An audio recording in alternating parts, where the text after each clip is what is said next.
maîtresses d'internat qui me demande si je sais où est Agnès. Il manque une élève à l'appel, donc c'est Agnès Marin. C'est une enfant qui a 13 ans. À cet âge-là, toute disparition doit être prise avec le plus de sérieux possible. Plusieurs élèves vont nous parler d'un lycéen prénommé Mathieu. Il a des tics d'expression, il n'est pas tranquille. Forcément, il nous cache des choses. Sous le faisceau, la lumière de nos lampes torches, on va apercevoir le corps sans vie d'Agnès. Toute l'horreur est là et elle était devant nous, quoi, cette horreur. Votre fils a violé Agnès. Pour qu'elle se taise, il la tue. C'est rare d'avoir un crime avec autant de perversité chez un gamin si jeune. Mathieu, c'est le premier coupable mineur. Un enfant enfermé à perpétuité.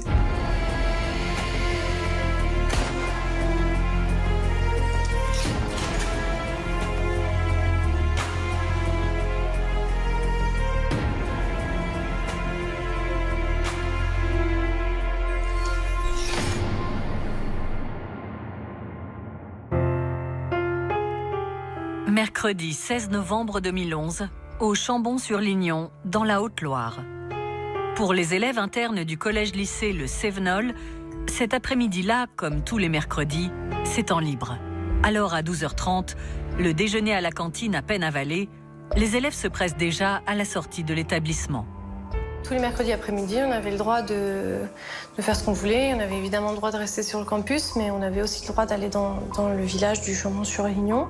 Les jeunes en profitent pour descendre au Chambon, se retrouver sur la place du village. C'est le moment où ils sortent de l'établissement, vraiment. On était tous très contents que le mercredi après-midi existe, en effet, parce que étant à l'internat, donc on était sur le campus tout le reste du temps, les week-ends compris. Pendant leur quartier libre, les élèves peuvent flâner où bon leur semble. Toutefois, la consigne est claire. À 17h, tout le monde doit être rentré au Cévenol pour l'heure de l'étude. Mais au moment du pointage, une élève, Agnès Marin, manque à l'appel. J'ai une de mes maîtresses d'internat qui me demande si je sais où est Agnès. Alors je lui dis que non, que je l'ai croisée avant d'aller au village uniquement, mais que je ne l'ai pas revue. Alors jusqu'ici, évidemment, rien d'alarmant. C'est une information qui passe comme une autre. Je continue mon étude. Après tout, Agnès a peut-être seulement quelques minutes de retard. Mais le temps passe et l'adolescente n'est toujours pas rentrée. Au Cévenol, c'est l'inquiétude. D'autant qu'Agnès a 13 ans. Elle est la plus jeune de l'internat. C'est une très jeune pensionnaire et donc ça ne lui ressemble pas. Elle est assez ponctuelle. Être un peu en retard, de façon un peu nonchalante, ok. Mais inquiéter les gens, là, c'est pas son genre. C'est à ce moment-là que moi je bascule dans l'inquiétude et que je me dis vraiment quand même c'est un peu bizarre quoi. À 19h, c'est l'heure du dîner. Et toujours aucune nouvelle d'Agnès. Mon premier réflexe tout de suite en allant vers le réfectoire, c'est d'appeler Agnès sur son téléphone portable. Je suis directement tombée sur sa messagerie et je lui laisse des messages en lui disant oui, ma poulette, t'es où? J'avais presque envie de la rassurer, de lui dire moi, tu peux me dire où t'es. Au pire, si t'as séché ou quoi, c'est pas grave, mais voilà, dis-le-moi, quoi. Comme ça, au moins, je sais que ça va, quoi. Mais Agnès ne répond pas aux appels répétés de ses camarades. La nuit est tombée. La situation est vraiment préoccupante. Alors, sans tarder, un surveillant du collège prévient les parents d'Agnès. Et d'emblée, ils imaginent que le pire est arrivé à leur fille. Car ce silence et cette absence ne lui ressemblent pas. Les parents d'Agnès habitent Paris, à 600 km du Chambon-sur-Lignon. Mais ils seront là demain à la première heure. En attendant leur arrivée, ils demandent aux surveillants d'alerter immédiatement la gendarmerie. Une patrouille est alors envoyée au Cévenol. Équipés de lampes torches, les gendarmes fouillent l'internat et les bois tout autour. Les élèves et les surveillants, qui ne peuvent pas rester sans rien faire, se mobilisent et participent aux recherches. On organise clairement des battues. Donc on avait le droit de partir par petits groupes si un adulte était avec nous, évidemment. Donc il y en a qui vont dans le village, demander aux gens s'ils n'avaient pas vu. Il y en a qui restent sur le campus. Moi, je fais partie de ceux qui restent sur le campus et qui cherchent dans les abords de la forêt, par exemple. Les premières recherches au Chambon, donc ce soir-là, elles se font de façon un peu rudimentaire. C'est à la lumière d'un téléphone, c'est une lampe de poche. Donc on y va à tâtons. La nuit est tombée, il fait très noir, on voit rien. Et en plus, le secteur est très boisé. Difficile de retrouver une trace. Et puis la panique monte. Et on a peur. Notre seule pensée, c'est Agnès. Et de pas savoir où elle est et de voir que dehors, il fait froid et il fait nuit et on la voit partir l'après-midi avec son petit cardigan, on se dit ça peut pas aller bien là. Malgré la mobilisation, impossible de retrouver la moindre trace de la collégienne. Les recherches se terminent tard dans la nuit, mais reprendront le lendemain matin. Lorsque le jour se lève, toujours aucune nouvelle d'Agnès. L'angoisse est à son maximum. Des renforts de gendarmerie arrivent alors au Cévenol. Lorsque j'arrive sur les lieux, assez rapidement, on perçoit une ambiance vraiment particulière. C'est vraiment un établissement qui est perdu au milieu des bois, donc avec des hectares complets de verdure. C'est un endroit qui n'est pas clôturé. Je suis plongé au milieu de cet univers, avec ces jeunes qui viennent à moi d'une façon un petit peu incongrue, décalée, interrogatif, inquiet. Tout concourt, si vous voulez, à une certaine ambiance froide et assez lourde. Peu de temps après l'arrivée des gendarmes, les parents d'Agnès arrivent au Chambon-sur-Lignon. Leur fille a disparu depuis plus de 12 heures et pour eux, forcément, c'est l'angoisse. On voit les parents d'Agnès arriver à l'entrée du collège. Et on lit une inquiétude extrême sur leur visage. L'information de la disparition d'une élève du Cévenol se propage déjà au Chambon-sur-Lignon. Et rapidement, des journalistes sont déjà sur place. Face aux caméras, le père d'Agnès élimine d'emblée la thèse de la fugue. Il est difficile d'imaginer qu'Agnès ait fugué sans emmener un sac, sans emmener un manteau, sans avoir d'argent. Pour une jeune fille qui était organisée, qui avait la tête sur les épaules, donc c'est incompréhensible. Elle s'évapore littéralement. Et voilà, c'est une fille adorable. C'est une fille adorable et on a besoin de tous les témoignages et de tous les gens qui peuvent nous aider à savoir ce qui s'est passé. Et on a besoin que le message passe, que les gens se mobilisent pour la trouver. Elle est quelque part. Cette surenchère médiatique, forcément, donne le ton aussi à la gravité de ce qui est en train de se passer. C'est une enfant qui a 13 ans. Et à cet âge-là, 13 ans, toute disparition doit être prise avec le plus de sérieux possible. À ce stade, il n'y a plus aucun doute pour personne. Il faut aller jusqu'au bout et on ira jusqu'au bout. Afin d'essayer de trouver une piste, les gendarmes vont se plonger dans la vie d'Agnès. Ils apprennent qu'elle a intégré le collège-lycée Le Cévenol il y a 7 mois à peine. Ses parents, qui voulaient le meilleur pour leur fille, ont choisi cet établissement qui profite d'un cadre privilégié en pleine nature et surtout d'une excellente réputation. Et Agnès est ravie de découvrir cette nouvelle vie à l'internat. Agnès, c'est une jeune fille qui est la plus jeune d'entre nous. Donc elle a 13 ans quand elle arrive. Et on voit qu'elle est très jeune. Et en même temps, elle dégage une certaine assurance. Et c'est un petit rayon de soleil, c'est de l'énergie à l'état pur. Elle était très jolie, très solaire. Il y avait quelque chose de beau. Agnès est en classe de 3e. C'est une jeune adolescente épanouie et très appréciée. Ses résultats scolaires sont satisfaisants. Absolument rien dans sa vie ne peut expliquer sa disparition. Alors les enquêteurs vont remonter le fil des dernières heures avant que l'on ne perde sa trace. Tous ses camarades sont auditionnés. Moi, quand les gendarmes m'interrogent, je leur dis que j'ai vu Agnès pour la dernière fois le mercredi midi, juste après le repas. On s'est parlé très brièvement. Je lui ai demandé si elle descendait, elle m'a dit oui. Alors moi, j'étais convaincue qu'elle était descendue au village.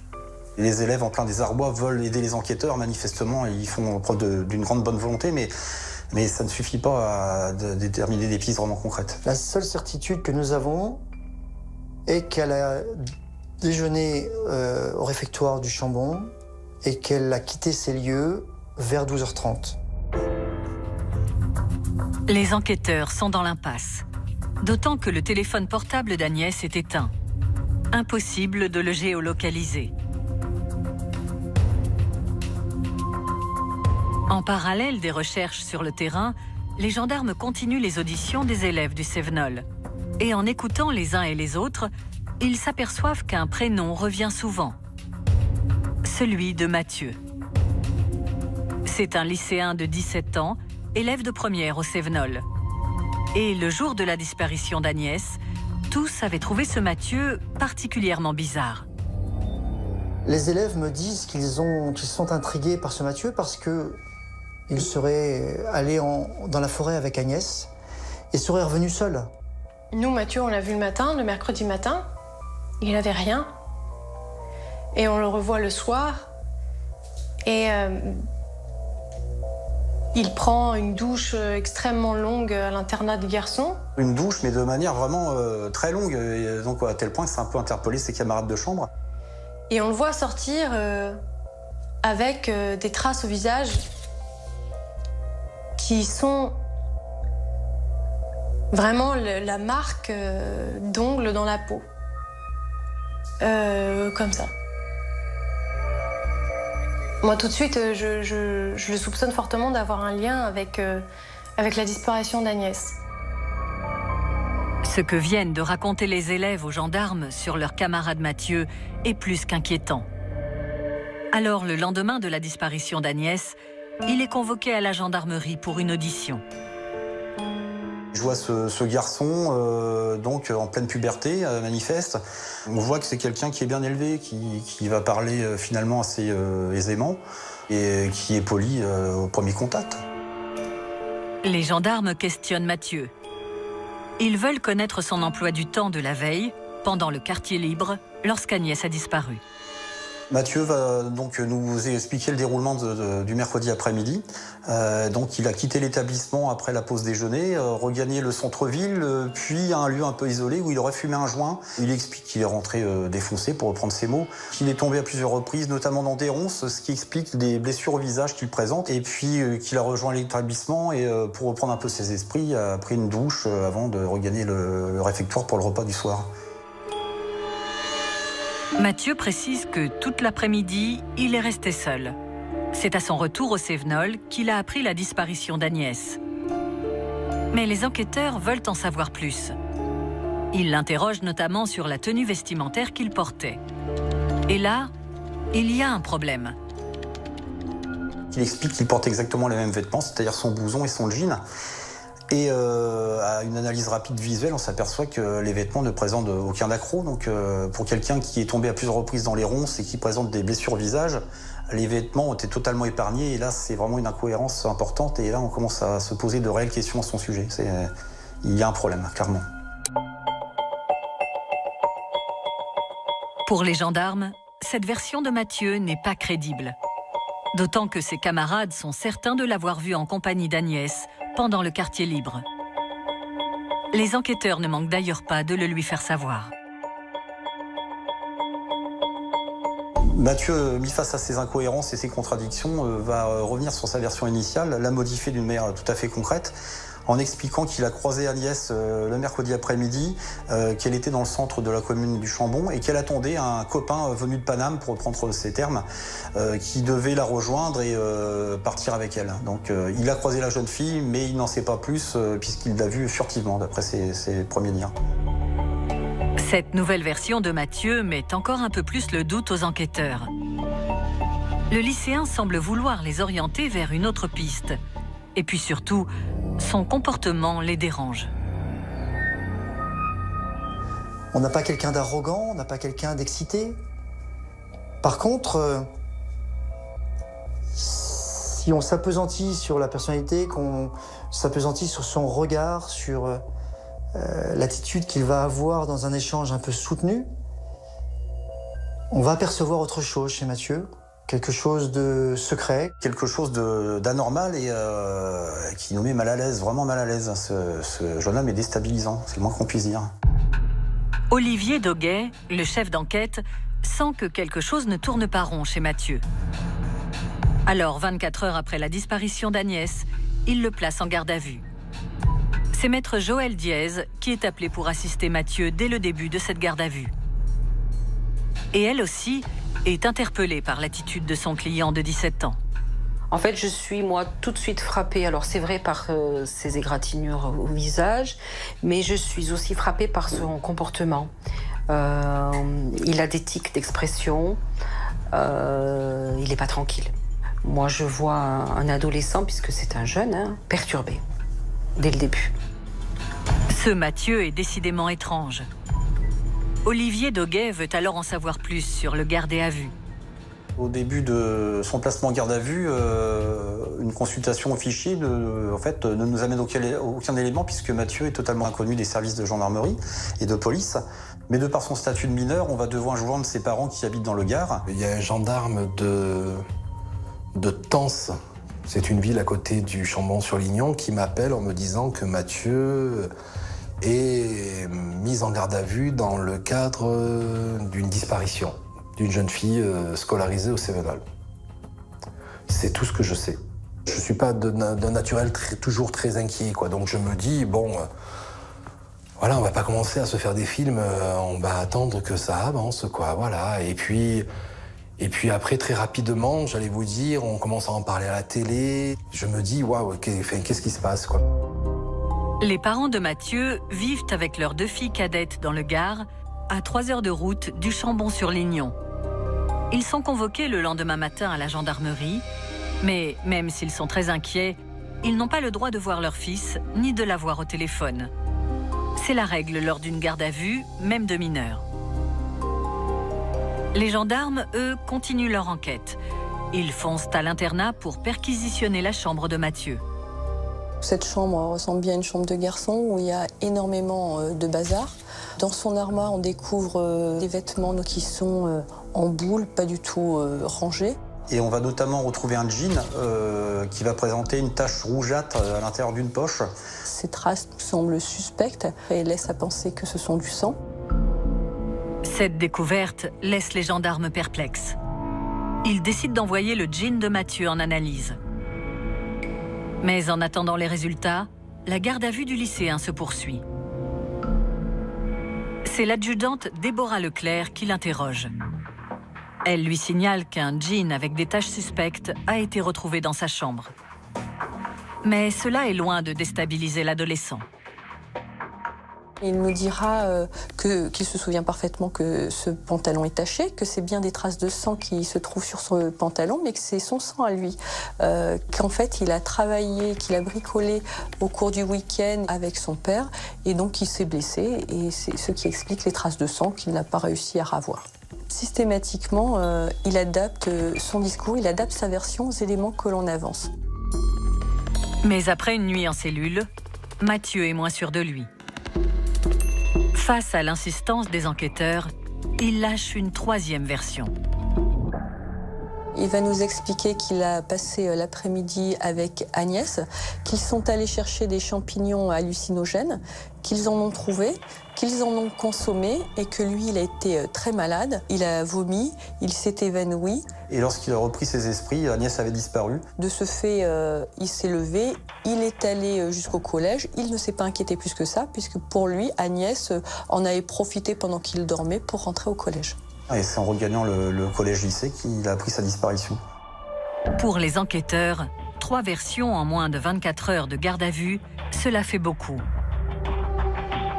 L'avocate de Mathieu sent que son client est en grande difficulté.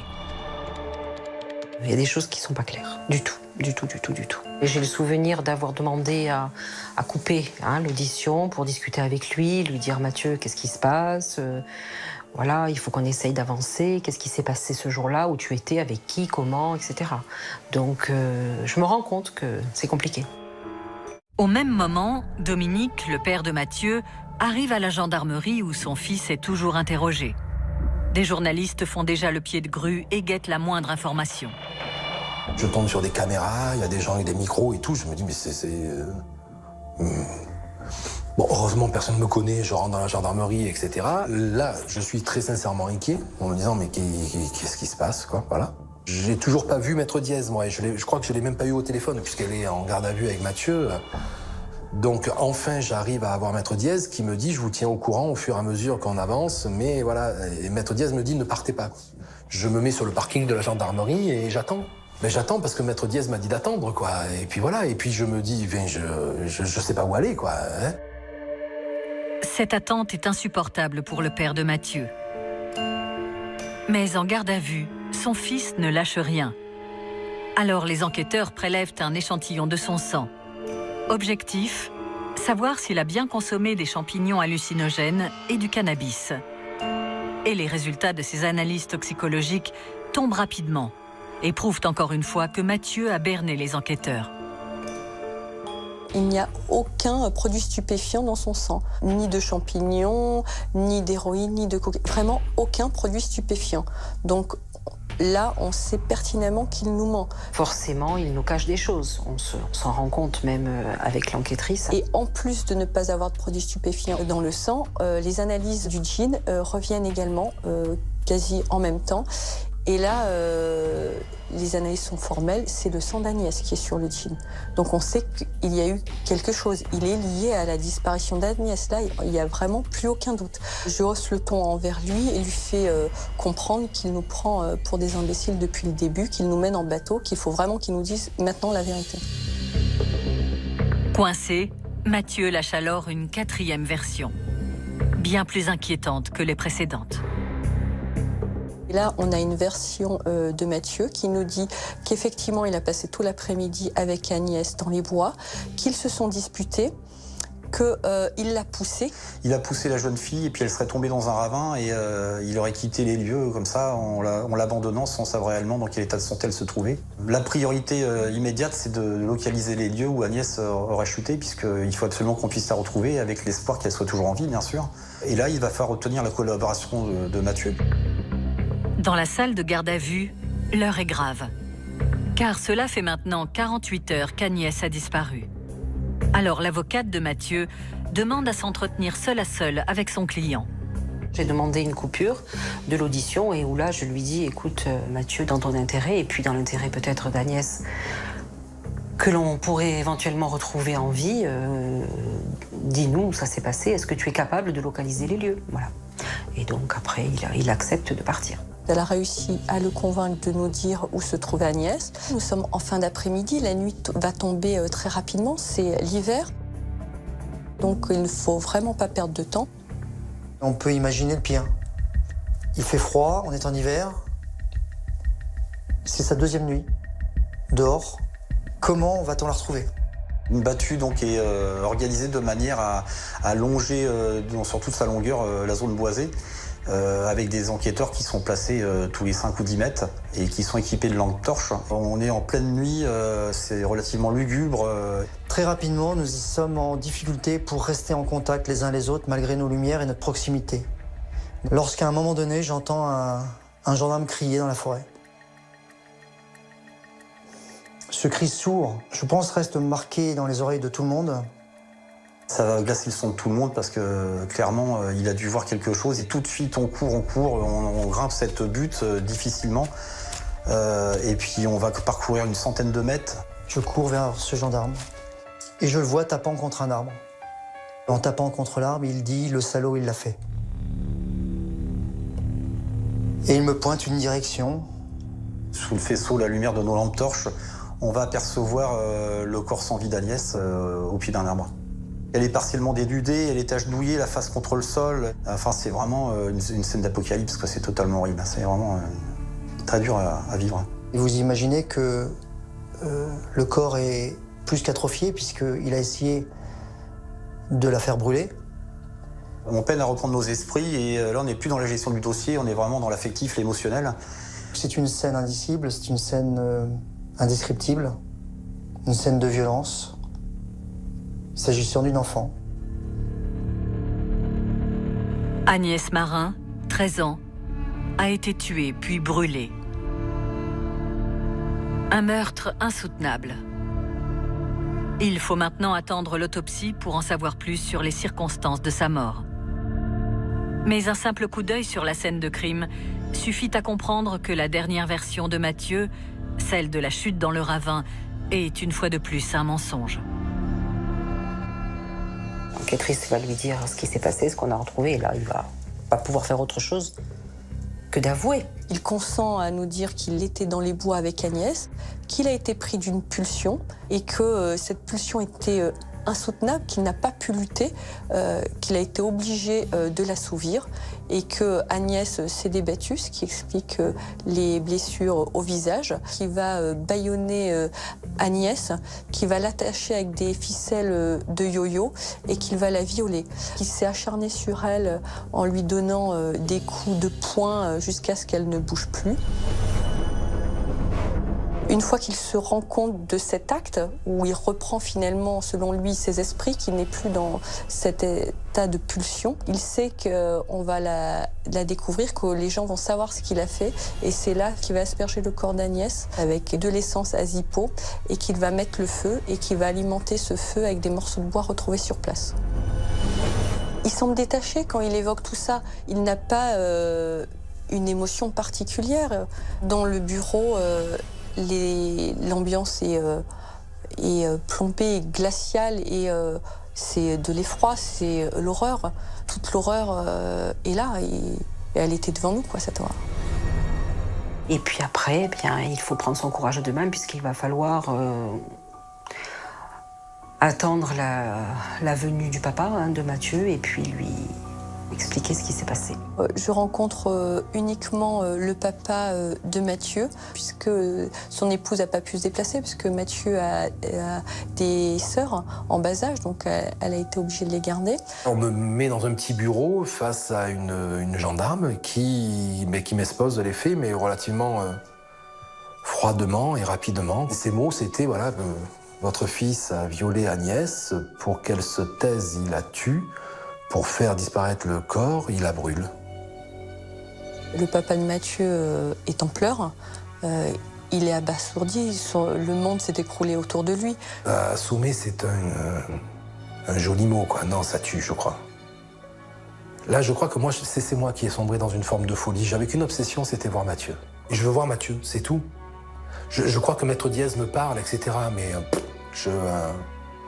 L'enquêtrice va lui laisser rencontrer son fils et voilà, c'est pas des moments faciles, vous vous en doutez. On m'autorise à voir Mathieu, donc je vois Mathieu entre deux gendarmes, avec Maître Diaz, avec cette inspectrice-là. Mathieu, moi, de suite, je veux l'embrasser. Et lui, il me repousse, vous savez, il me dit non, pas... Allez, j'ai tout gâché, laisse-moi tomber. Il veut m'éloigner pour certainement me protéger. Peut-être que à ce moment-là, il se dit, je mérite pas l'affection, même pas de mes parents, quoi.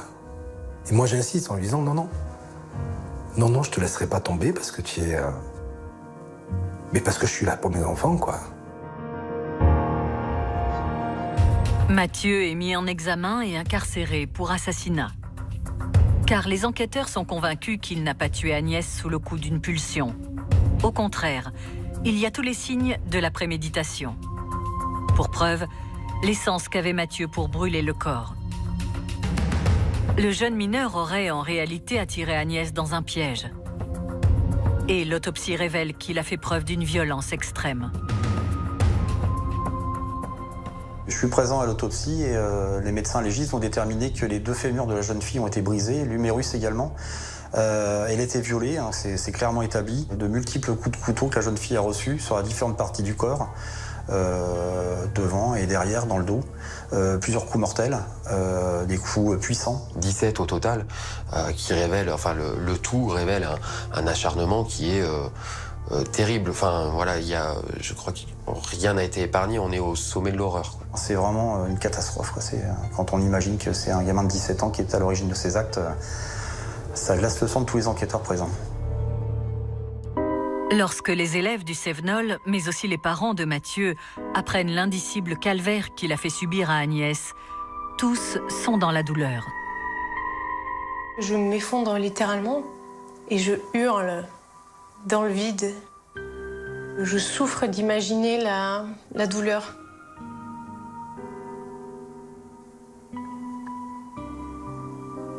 De ce tout petit corps. Et je me révolte déjà contre Mathieu et de me demander comment c'était possible de faire ça. Connaissant Mathieu, le voyant tous les jours, jamais on peut imaginer ça. Mais vraiment, à aucun moment. Ça me semblait complètement dément, vous voyez. C'est l'horreur absolue, c'est incompréhensible et innommable, quoi. Voilà, on est accablé, c'est pas le mot pour les parents d'Agnès, quoi. Et pour Agnès, on se dit mais comment font-ils pour survivre, quoi? Parce que j'allais vous dire, nous on est d'un côté de l'horreur, d'un côté de l'horreur. Eux, ils sont de l'autre côté de cette horreur, mais c'est certainement, je suis sûr, c'est pire, quoi. Ils ont enterré une fille, quoi.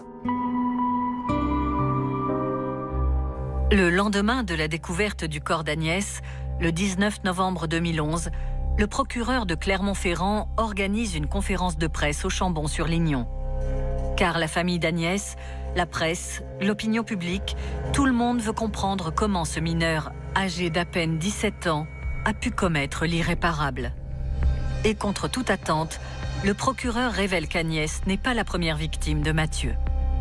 Il avait violé en août 2010 une jeune fille qui était une de ses camarades de classe. Et il a été écroué par le juge d'instruction pour ce viol sous menace d'une arme. Il a effectué 4 mois de détention provisoire. Il n'a pas été jugé pour cette affaire. Il a été, comme c'est la règle en matière de mineurs, libéré sous contrôle judiciaire. Mathieu, pourtant mineur, est en réalité un violeur récidiviste. Son père, Dominique, l'avait d'ailleurs révélé aux enquêteurs dès le placement en garde à vue de son fils. Mais cette information n'avait pas été publiquement annoncée avant cette conférence de presse. Après l'assassinat d'Agnès, la mère de sa première victime craque face aux journalistes. Je suis en colère, anéantie pour la famille de la petite. Parce que j'aurais pu être à sa place. Et je pourrais pleurer ma fille en ce moment. Et eux, ils pleurent la leur. Je dis la prochaine, il refera pareil, il ira jusqu'au bout. Et j'en étais convaincue. Et je ne me suis pas trompée.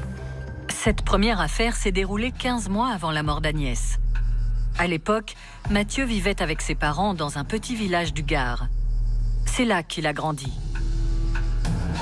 Le 1er août 2010, il envoie un SMS à Julie, une de ses amies d'enfance. Il lui donne rendez-vous pour lui rendre 10 €.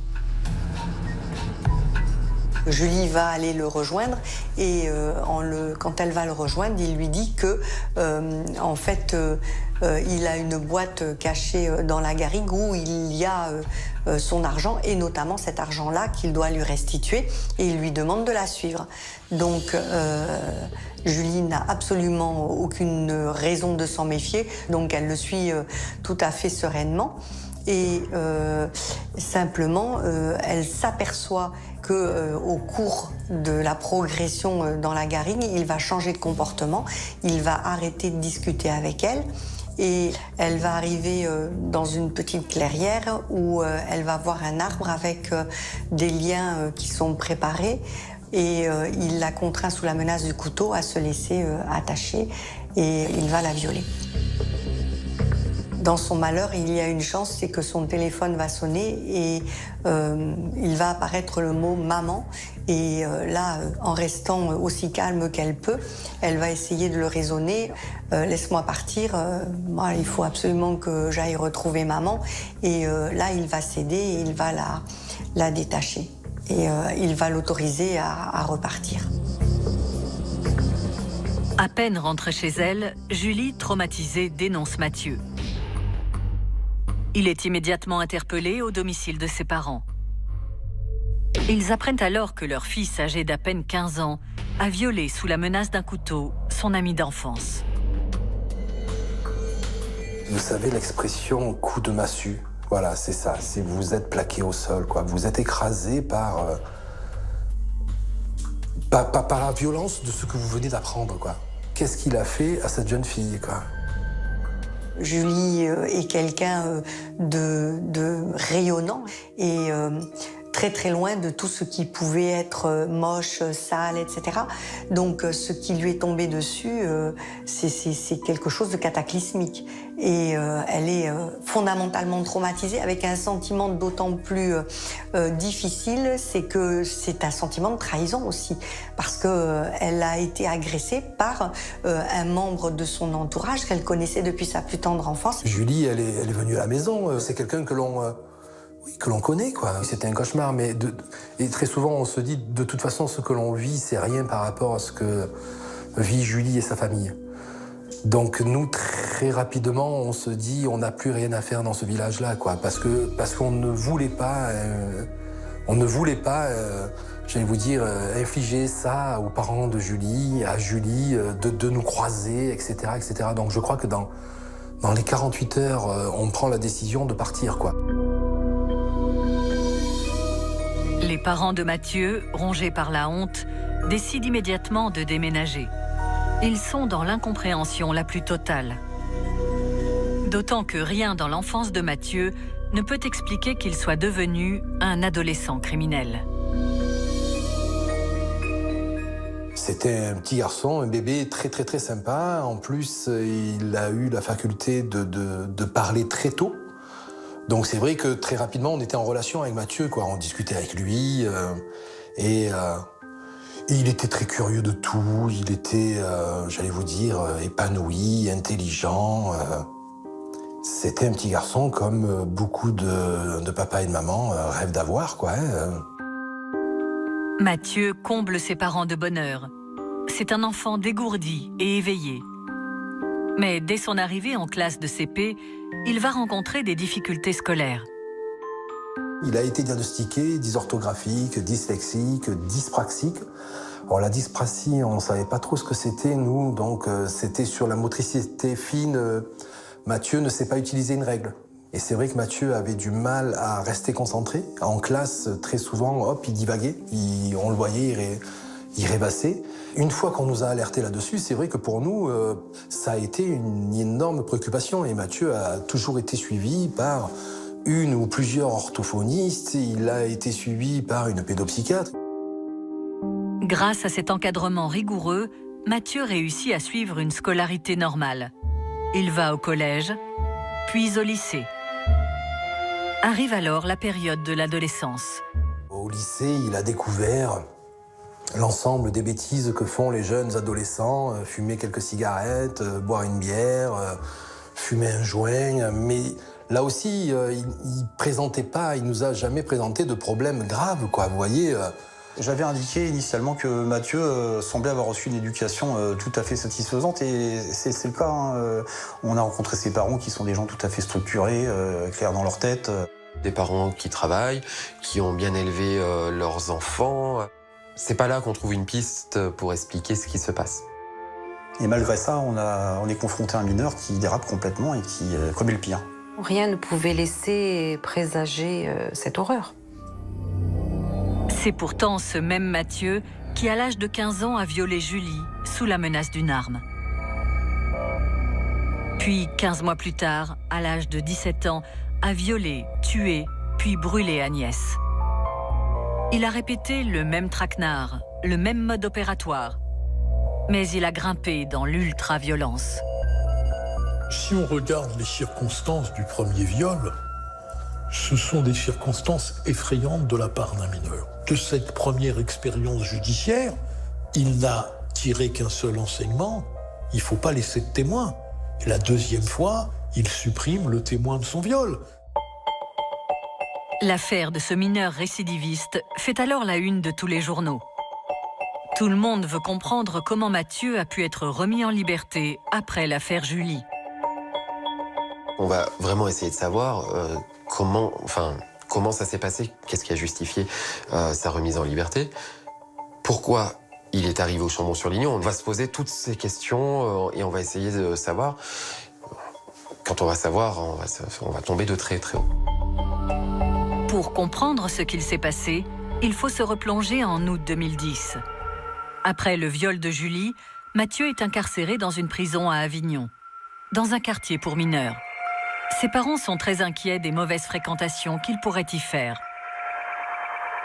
J'avais peur de tout ce que moi, je pouvais lire et connaître sur ce qui se passe en prison et qu'est-ce qu'on y fait et qu'est-ce qu'on y devient, quoi. On a un enfant de 15 ans, un ado de 15 ans qui est derrière les verrous. Donc l'idée de tout le monde et du juge d'instruction et des parents de Mathieu, c'est non pas de le ramener à la maison comme si de rien n'était, mais de trouver une alternative entre la maison d'arrêt et le domicile familial pour qu'il soit encadré, qu'il suive une scolarité normale et puis qu'il soit soigné. C'était très clair, et y compris pour Mathieu, pour toute la famille. C'était Mathieu pourra sortir en attendant son procès. Mais un jour ou l'autre, Mathieu sera condamné pour ces faits. Et il sera certainement condamné très lourdement, parce que c'est des faits qui sont condamnables. D'ailleurs, la juge d'instruction est très claire. Mathieu pourrait être libéré, mais à 2 conditions. Il doit être scolarisé loin du Gard, et donc de Julie, et surtout être expertisé par un psychiatre.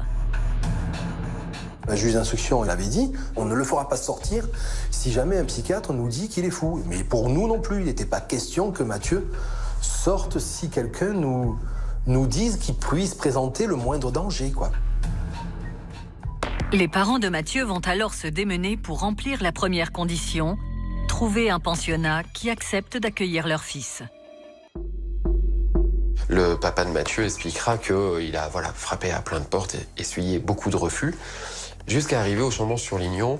Ils vont avoir contact donc avec les responsables du Chambon-sur-Lignon, auxquels ils vont expliquer, et ça j'y tiens beaucoup, qu'il y a un souci et que Mathieu est en prise avec un dossier sur Nîmes et qu'il s'agit d'un viol qui lui est reproché. Il dira les choses très clairement.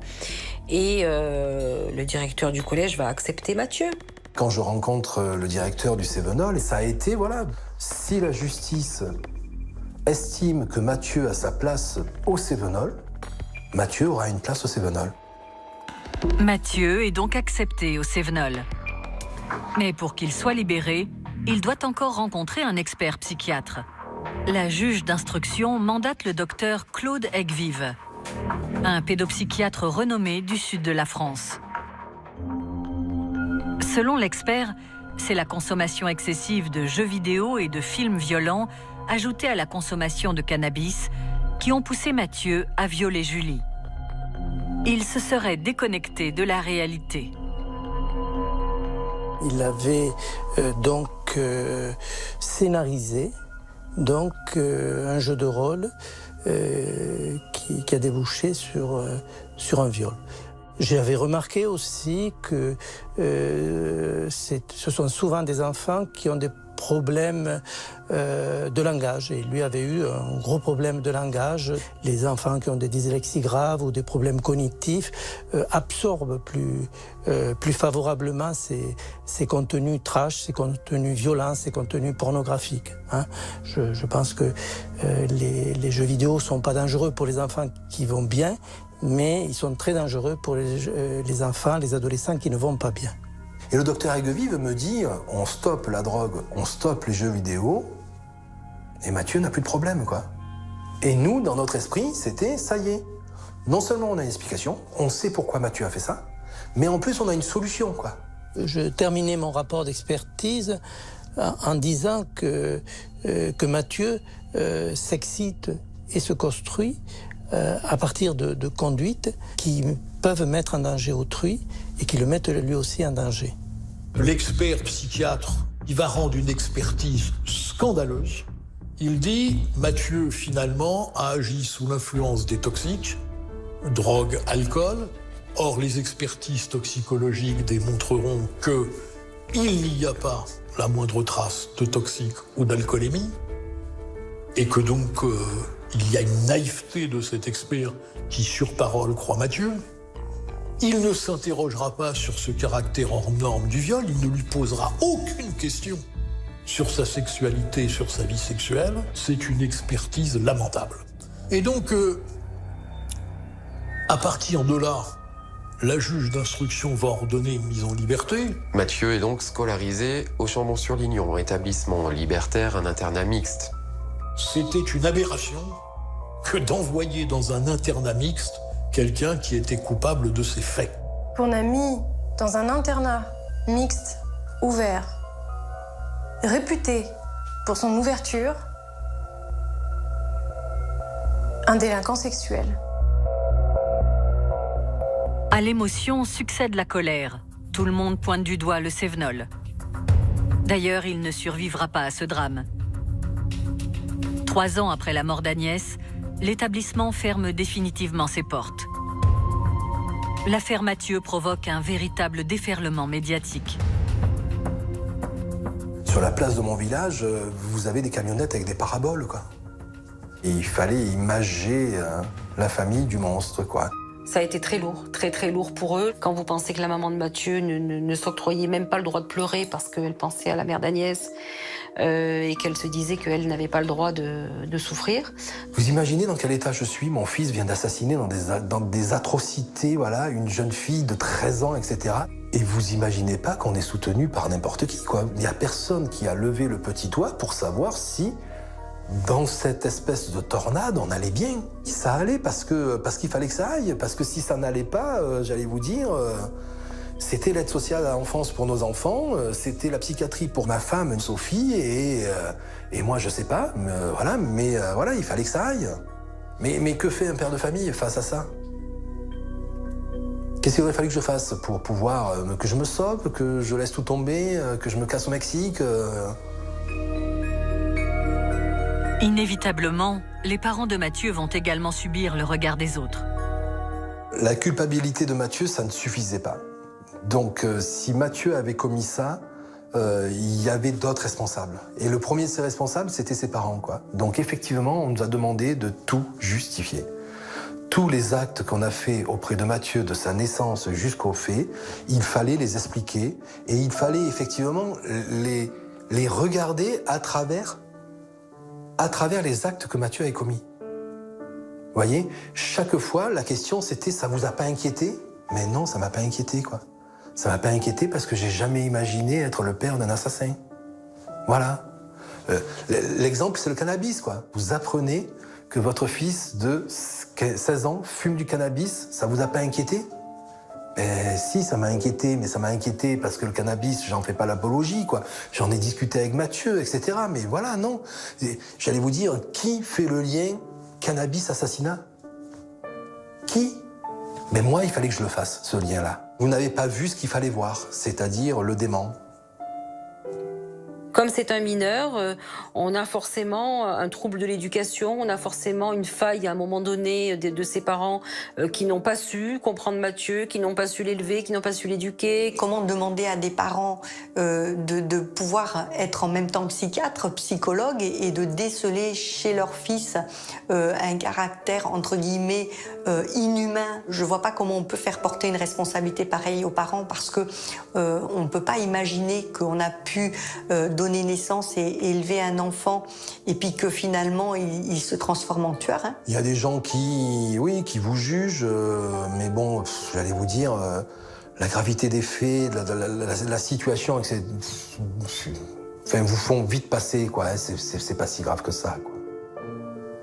C'est pas très grave. Le 18 juin 2013, 1 an et demi après l'assassinat d'Agnès, le procès de Mathieu s'ouvre devant la cour d'assises du Puy-en-Velay. Il est jugé pour les 2 affaires, Julie et Agnès. Les 2 dossiers ont été joints car ils sont indissociables pour la compréhension de ces drames.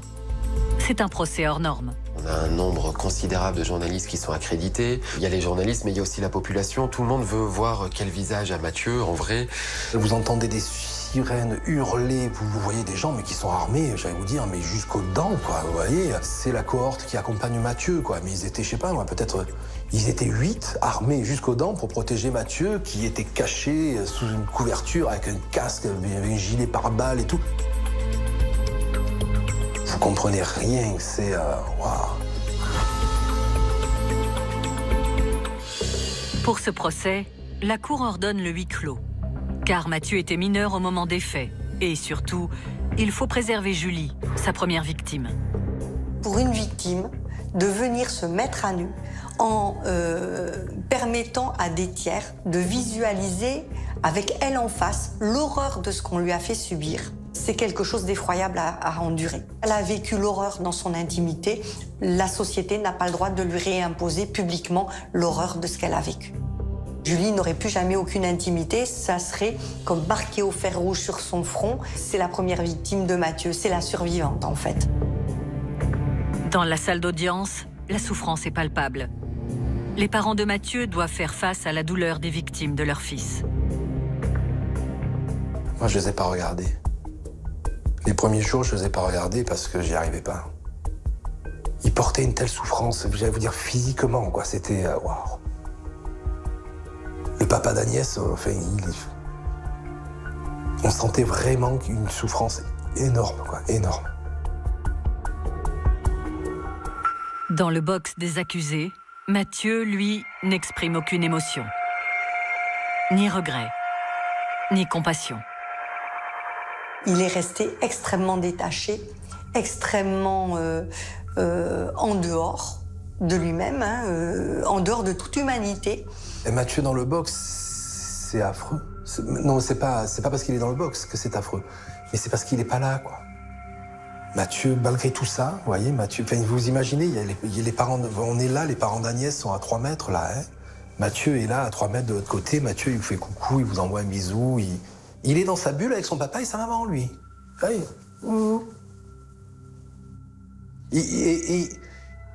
Et parce que moi, je le connais, je le vois, et je me dis, mais il n'est pas capable d'autre chose, quoi. Vous avez envie de lui dire, mais Mathieu, au moins, joue, fais semblant, fais quelque chose, quoi, arrête. Mais vous vous dites, ça sert à rien de lui dire, parce que ça, il ne sait pas le faire. Lors du 6e jour d'audience, les intervenants chargés du suivi médico-judiciaire de Mathieu après la première affaire viennent à la barre. Lors de cette journée, le huis clos est levé. Car Julie, la première victime de Mathieu, a accepté que cette partie qui ne la concerne pas soit rendue publique. Les journalistes sont donc autorisés à pénétrer dans la salle et ils ne sont pas au bout de leur surprise. C'est une journée totalement folle dans laquelle on comprend l'ampleur du désastre. En fait, le premier point, c'est la PJJ du CAR, la protection judiciaire de la jeunesse, qui est donc chargée du suivi de Mathieu durant cette période où il est en liberté. L'éducatrice de la PJJ explique qu'elle s'est rendue une seule fois au Chambon-sur-Lignon. On tombe de notre chaise quand on entend ça. Voilà, un maillon de plus qui a sauté. Alors ce suivi pédopsychiatrique a été une catastrophe. Il y a eu des loupés et des ratés. Énormément, énormément. La médecin psychiatre qui assurait son suivi était une médecin lituanienne dont on comprend très vite quand elle se présente à la barre du tribunal qu'elle ne maîtrise que très peu, voire mal le français. Donc voilà, on sent bien qu'il y a un problème. Ça ne remet pas en cause ses compétences, mais en tout cas pour le suivi, c'est quand même un peu délicat. Le dossier a finalement été rapatrié chez un psychothérapeute du Chambon-sur-Lignon, dont on apprendra qu'il n'était en plus pas titulaire des diplômes lui permettant d'exercer. C'est totalement fou. Et donc, à partir de là, il y a une colère des parents. Parce que comment la justice peut faire preuve d'autant de légèreté ? Le but n'était pas de stigmatiser ou de pointer du doigt. Le but est de dire il y a des choses qui sont totalement anormales. Et c'est une suite d'incompétences, de gabegie, de paresse. C'est vraiment une tragédie grecque dans laquelle chaque pion a joué son rôle pour précipiter ma petite fille dans la tombe. Le combat des parents d'Agnès, il est simple. Rien. La justice ne peut pas leur rendre leur fille. Mais au moins que le drame qu'ils ont vécu serve pour que d'autres drames ne se reproduisent pas. Et que donc il y ait un regard critique qui soit posé par tous les protagonistes de cette affaire. L'État, jusqu'au bout, à l'heure où nous parlons, bataille encore pour s'exonérer de sa responsabilité. Après la protection judiciaire de la jeunesse, il y a une autre personne que la partie civile attend à la barre. C'est le docteur Egvive. Il a rédigé le rapport d'expertise psychiatrique qui a permis à Mathieu d'être libéré sous contrôle judiciaire. Docteur Egvive, moi j'ai encore en souvenir sa déposition à la cour d'assises au Puy. C'est catastrophique.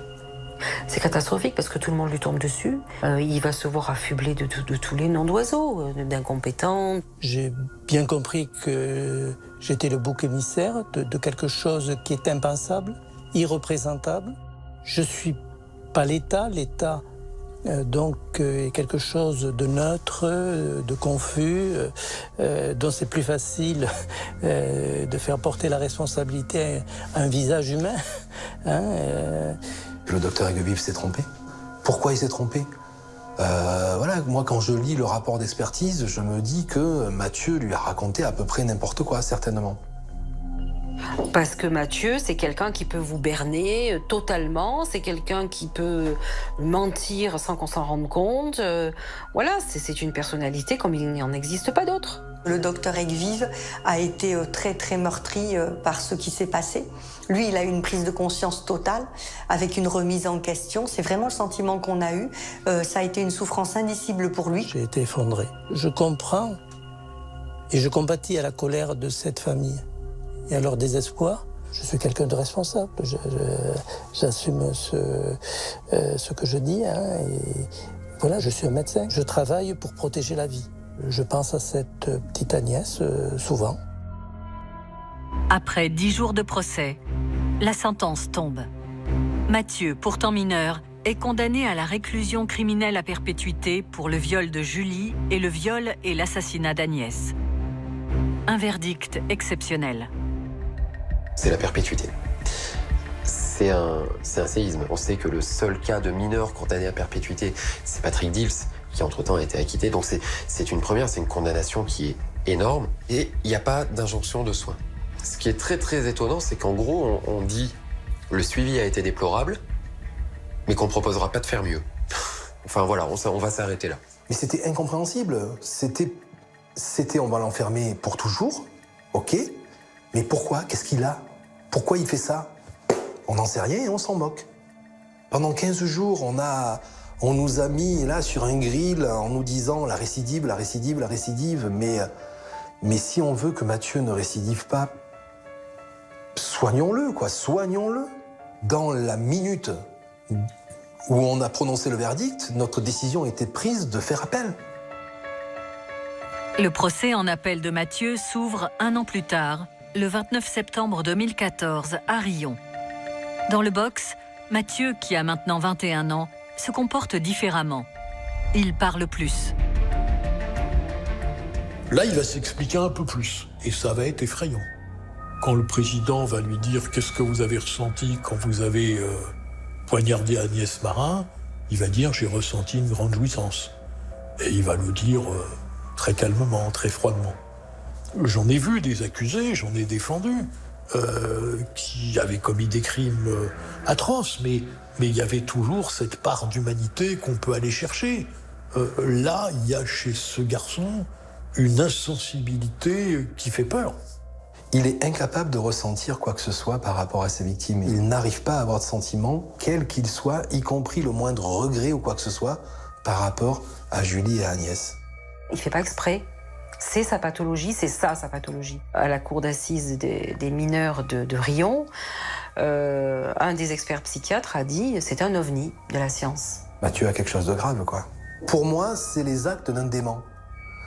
Les actes d'un dément, mais quand je suis face à Mathieu, il n'est pas dément.